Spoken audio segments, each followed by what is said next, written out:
2024 жылдан бастап Қазақстан азаматтарының мобильді аударымдары тексеріле бастайды деген жаңалықты естіп, шок болып отырсаңыздар, уайымдамаңыздар, мен де сіздердің қатарларыңыздамын. Бұл жоба жайлы жалпы қазіргі уақытта ақпарат өте аз, адамша тілмен түсіндіріп беріп жатқан адамдар жоқ десе де болады. Бөлек-бөлек жаңағы магазиндерге былай болады, жаңағы интернет продавецтерге былай болады, таксилерге былай болады деп түсіндіріп по полочкам раскидывать етіп жатқан адамдар жоқ екен. Әртүрлі жерлерде кішкене ақпараттан жинап, кішкене сенімдірек деген сияқты нелерден, источниктардан жинап, қазір не түсінгенімді сіздерге кішкене қысқаша түрде түсіндіріп беруге тырысатын болам.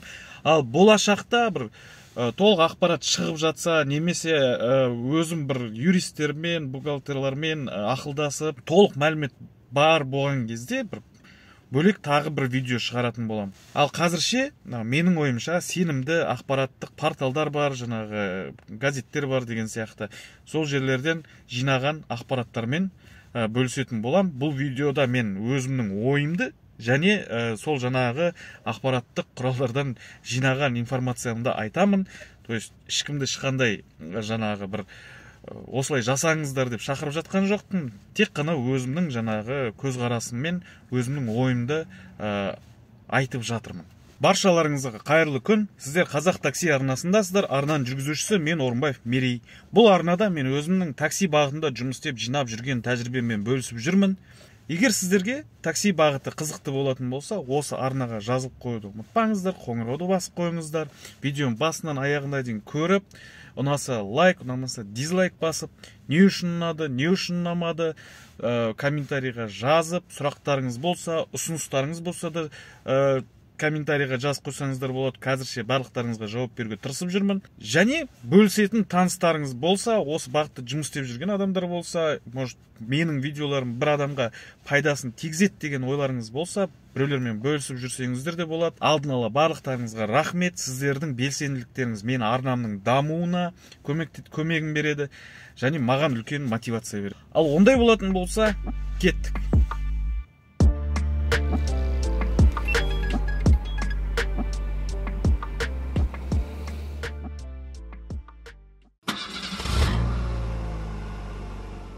Ал енді қараңыздар, кімдерді тексере бастайды, кімдердің данныйларын налоговыйға банктер жіберетін болады. Қараңыздар, любой банк, қай банк, без разницы. В данном случае давайте ең жиі қолданатын әр адамда бар Каспийдің счетын алайық та. Мысалы, сізде карточка бар, счетыңыз бар. Счетыңызға бір айдың ішінде әртүрлі адамдардан 100 платеж түсті. Және бұндай система 3 ай қатарынан да тоқтаусыз.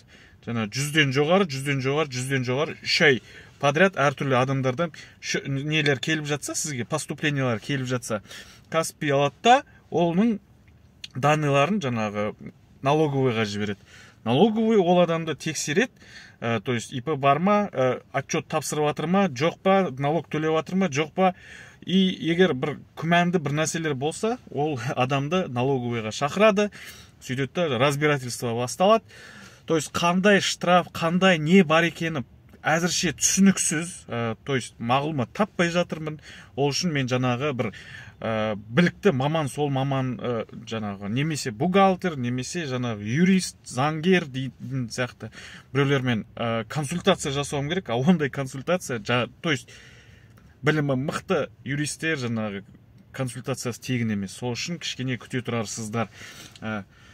То есть соған ұқсас жаңағы заңдардың көбінде ең бірінші ретке азаматқа жаңағы или ИПшникқа или неге предупреждение жазып береді екен. И одан кейін қайта қайталанса 15 МРП-дан жаңағы 30 МРП-ға дейін ба сондай штрафтар келеді екен. Байқап отқандарыңыздай, таксидің жүргізушілері бұл списокке обязательно кіреді. То есть бір күннің ішінде 10 платеж, 10 переводтан жоғары қарай уже қабылдаймыз да біздше. Бізге қандай требование қазір енді? Қараңыздар, өкімет бізден былай дейді. ИП ашасың дейді, ИП-ның упрощенный түрін ашасың дейді. Сосын жаңағы расчетный счет дейма, жаңағы бөлек счет ашып аласың. Телефонға жаңағы банктың нелерін, сол жаңағы расчетный счетыңның приложениялары бар әрбір ненің. Мысалы данный момент қайтадан Каспиді алса, Каспи Pay деген зат бар. Сол жерде бүйтіп смартфон болса болды, сол смартфонға QR-ды ашасың да, QR-ды клиентке көрсетесің. Клиент QR сканировать етеді да, сізге сіздің суммаңызды төлейді. То есть оған чек келеді. То есть бәрі заңды болу үшін сондай болу керек. ИП жайлы, ИП-ны ашып жұмыс істеудің плюстары мен минустарын мен арнамда уже түсірген болатынмын. Видеоның соңына дейін көрсеңіздер, менің мынау видеом бітіп жатқан кезде жаңағы ИП жайлы түсірген видеомның сілтемесі шығады. Соны өтіп сосын көрсеңіздер болады. Барлығы заңды болу үшін, ертеңгі күні проблема болмау үшін айтып жатқанымдай жаңағы ИП ашып, әр клиентке жаңағы төлегеніңіздің осынша ақша алдым деп бәрін серік жасап, то есть бір айда қанша тапсырыс орындадыңыз, қанша ақша алдыңыз, соның бәрін есептеп отыру керек та, и жаңағы сол ақшалардан 1% налог жіберіп отырасыз. Ол таксилерге арналған бөлек не айтып жатқандай, жаңағы ИП жайлы түсірген видеомда айтқан болатынмын. Ал енді мынандай сұрақ пайда болады.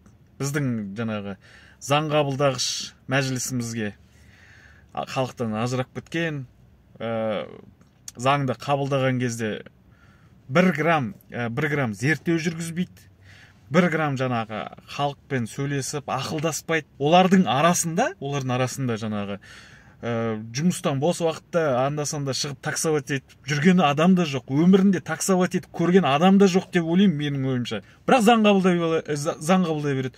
Содан кейін ол заңда түрлі қателер, жаңағы көптеген сұрақтар болады. Ол қалай жасаймыз, не жасаймыз? Мысалы да, егер олардың арасында жаңағыдай таксиді білетін, таксиде біраз опыты бар адам болса, олар айтатын еді: "Ей, тұра тұрыңдар, заң қабылдардың алдында. Мен білем, таксиде көп адамдар жаңағы оңай өмірден келіп жатқан жоқ ол жерге. Ол жерде жаңағы в основном бәрінің өзінің мен сияқты косячниктер болады. Мысалы, қазір мен сіздерге түсіндіріп берейін, қандай косяч. Мен өзім ТО-ның директорымын. Сол ТО банкрот болған, әлі күнге дейін соттасып жатыр. Мен оның алдында өзімнің ақ көңілдің кесірінен, жас кезімде білімімнің аздығының кесірінен біреуге ИП ашып берген, ол ИП-ны біраз уақыт оларды пайдаланады, сонымен, дағы косякқа кіреміз. Ең соңында. Ондай адамдар таксиде мен білмеймін, примерно бір 50-60% шығар. Таза жүріп жұмыс істеп жүрген бір 40% максимум. Вот 60% точно жаңағыдай косячниктер. То есть біреулерде ешқайсысы карта ашамайды, бәрінкі блокта тұрған. Вот сондай адамдар не істесін енді? Сосын планда жүрген адамдар қайтсын. Оларға и так түк қалып жатқан жоқ. Тем более қазір мынаның бәрін төлейтін болса, олар вообще енді білмеймін мен не болатын.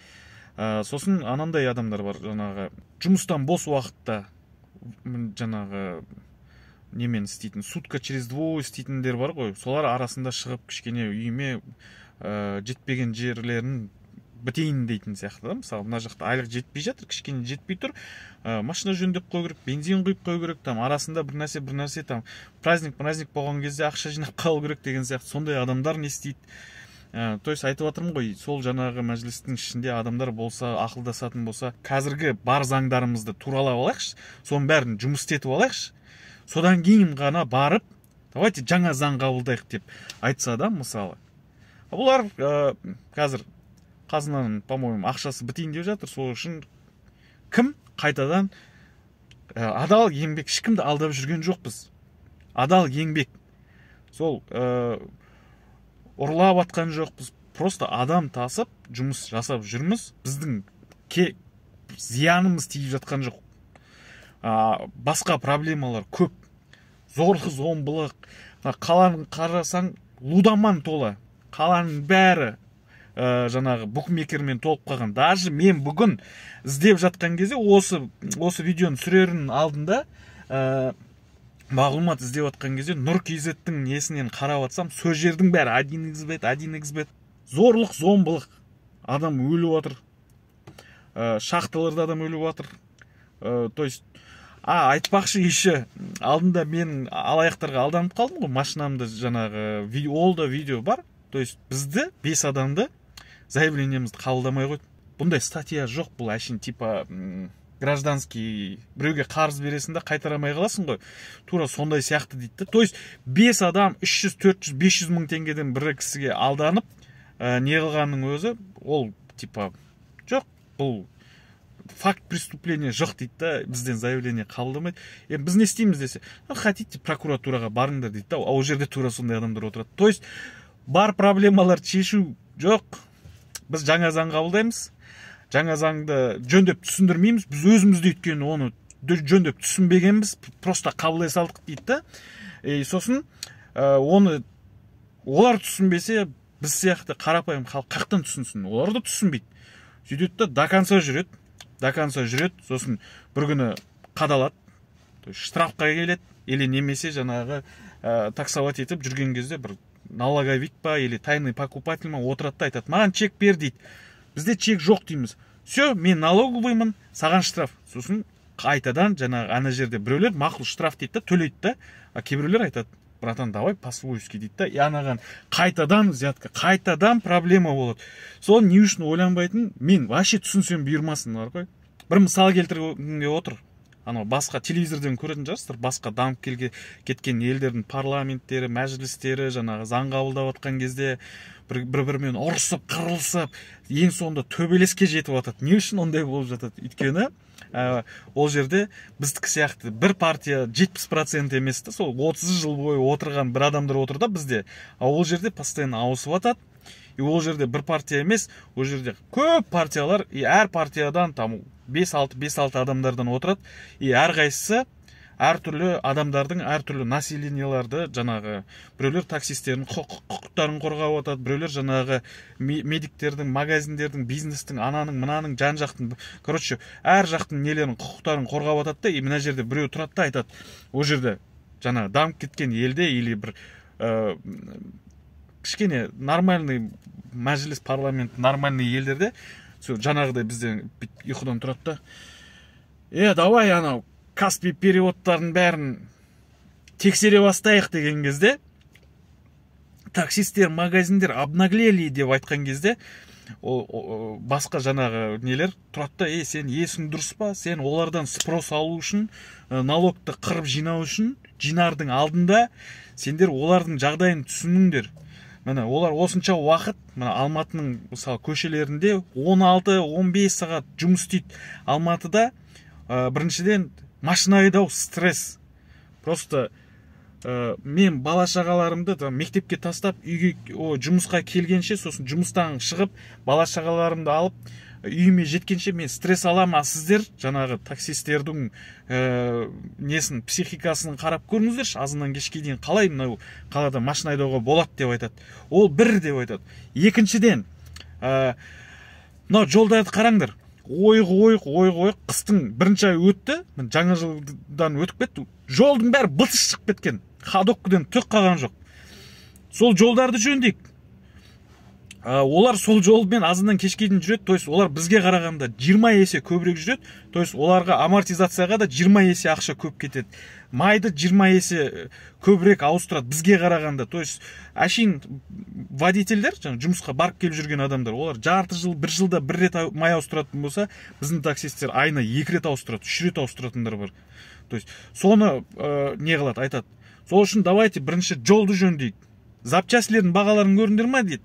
Давайте бірінші нормальный запчастьлерді қолжетімді бағамен алуға мүмкіншілік жасап берейік. Майды сапалы май құйсын. Расходниктерге кішкентай бір скидка организовать етіп берейік. СТО-ларға скидка организовать етіп берейік. Бейлінің, грыжасын, жаңағы геморройларын емдеуге тоже бір нелерін жасап, жағдай жасайық дейді. Медицина жағын жөндейік. Сендер не деп тұрсыңдар деп айтады да. Менің құқықтарым сияқты сол деңгейде біреу қорғап жатса өйстіп лаулап, менің құқықтарым бұзылмайды деген сияқты сенімде болсам, мен с удовольствием жүгіріп барып, бәрін жөндеп, да, все, міне, базар жоқ деп төлейтін едік. А бізде болса, пенсионкадан ақша шығарып отыр мына жақтан, мына жақта жолдың бәрі бытыс шығып кеткен. Короче, таксистерді адам құрлы санамайды, бұлармен ешкім ақылдаспайды. азаннан кешке дейін клиенттер мазгаңды жақтан жасап жатыр. СТО-ға барып алданып атасың, кастоправқа барып алданып атасың, заявление жазсаң, ой, жоқ, қабылдамаймыз, сендердікі андай мұндай. Сол кезде медицина емделуге барсаң, мысалы менде қазір білмесем, білмей барып қалсам, ойбай, бітті, анау мынау дейді да маған мынандай список жазып береді, сосын өмірден түңіліп кетесің ше.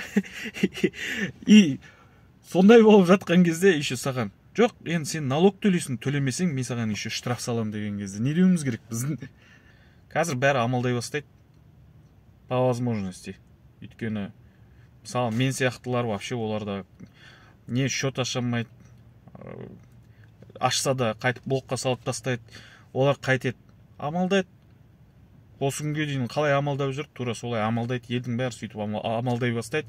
Сосын бір күні қайтадан жаңа айтып атқанымдай ұсталады, штраф салады, немесе ойбай уаке, көке, мәке деп әйтеуір бүйтіп, короче, опять жаңа коррупционный составляющий пайда бола бастайды. Менің ойымша, енді точно ол солай болады деп айтып атқан жоқпын. Не істейді енді? Елдің бәрі наличкеге қайтадан ауыса бастайды. Қайтадан, мысалы, біз жаңағы цифровизация жағынан әлем алдына жақындап қалған кезде қайтадан артқа қарай қайта бастаймыз, енді қайтадан елдің бәрі қайтадан наличкаға өте бастайды. Без наличкаға ауыстырып қойыңыздар деп балансқа ақшаны жинап барады да жаңағы парктен ақшаны былай шешіп алатын болады. Не істесін енді?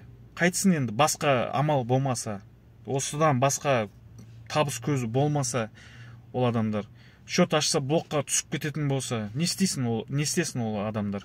Сөйтіп амалдайтын болады. Білмеймін, көреміз енді. Мен қазір жаңағы айтып отқанымдай бір жақсы юрист толық маған именно осы біздің такси, курьер жаңағы көп қой бұл жерде грузоперевозкада жүрген адамдар бар. Сол жайлы, осы такси жайлы ақпараттың бәрін беріп, консультация алып, тағы да бір видео жасауға тырысатын боламын әрине. То есть қазір мағлұмат өте аз.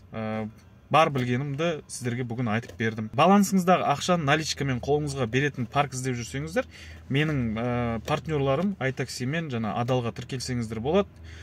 Ол жерде жаңағыдай офистан барып шешіп алсаңыздар болады. Ешқандай комиссиясыз наличкамен қай қалаларда, қай уақыттарда істейтінін бәрін, толық ақпараттың бәрін жаңағы мынау WhatsApp номері арқылы немесе жаңағы видеоның сипаттамасында және бірінші комментарийде номерлері болады. Сосын жаңалықтар жайында Instagram парақшаларына жазылып қойсаңыздар болады. Менің жаңағы iTaxi-дің, адалдың, олардың да сілтемелерін қалдырамын. Сол жерге соңғы ақпараттар шығып отыратын болады, жаңалықтар шығып отыратын болады. Бұл нені әлі көп зерттеу керек. Может, бұл жерге өкіметтің өзі поправкалар жасауы мүмкін. Өйткені недовольство көп болып жатыр, көріп отқандарыңыздай, байқап отқандарыңыздай. Сол үшін менің арнама жазылып қоюды да ұмытпаңыздар. Болашақта толық ақпаратпен қайта ораламын. Бүгінше бар білетінім осы. Соңына дейін көргендеріңізге үлкен рахмет. Видео ұнаса лайк, ұнамаса дизлайк. Белсенділіктеріңізді, сұрақтарыңызды ұмытпаңыздар, бөлісуді. Келесі видеоларда жолыққанша аман есен сау болайық ағайындар. Сабыр берсін бізге.